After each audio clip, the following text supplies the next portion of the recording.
Okay, so I have this story I want to tell because I got a guy friend who's been locked up for 26 years. And so he was waiting on his paperwork again to say whether they would allow him to go home or not. Well, early this morning he found out that they set him back some more. So he been going to the parole board almost every year to every 2 years after the 15-year mark or something like that. So he was like, all my dreams been shattered. I don't know if I'm gonna make it out of here alive. And I tried my hardest to console him. I mean, I don't really know what to say. I've never really been in that situation. But a part of what I told him is this, don't give up. And, like he said, he never thought the crime that he was convicted of would carry him this long. He was 21, about to make 22 in 14 days from the time that he caught the time or got arrested. And he about to be 50. Yeah, he about to be 50.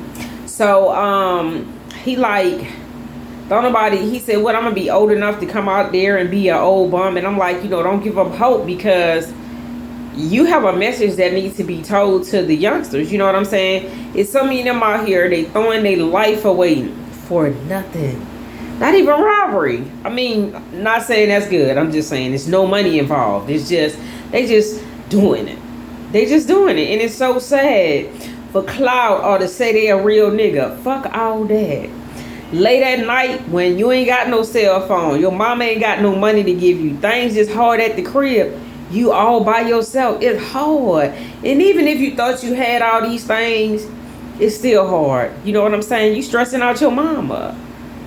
We out here in the streets and we living fast and we never thinking about the repercussions. You're not the only one suffering.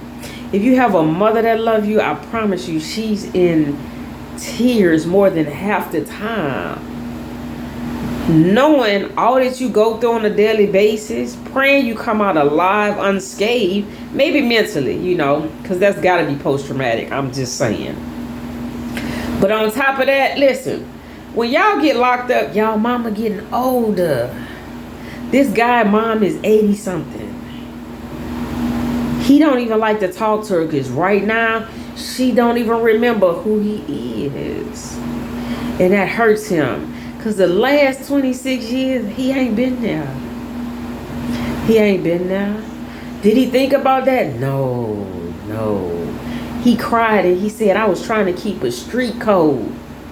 Not tell him. But guess what? The co-defendant told on him and caught the deal. He been out years and years, done been back a few times. That guy's still in the same spot.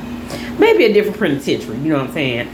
But still locked up nonetheless. We got to make better choices, people. And look, let me tell you, I ain't above it. I got 2 kids locked up in the system. And at first, this is what I thought. I said, you know what?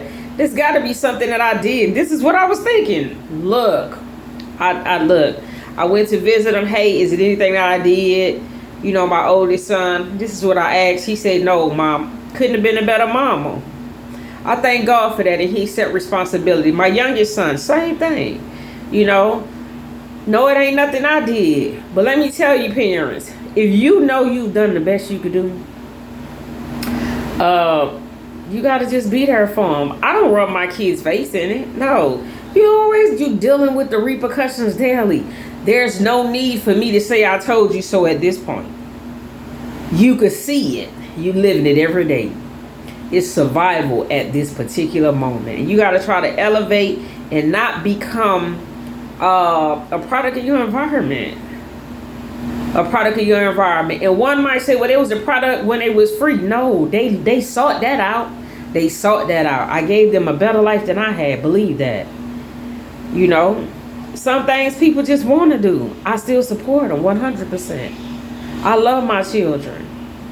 And the mothers that's going through it, hit me up. Leave a comment, like, subscribe, share.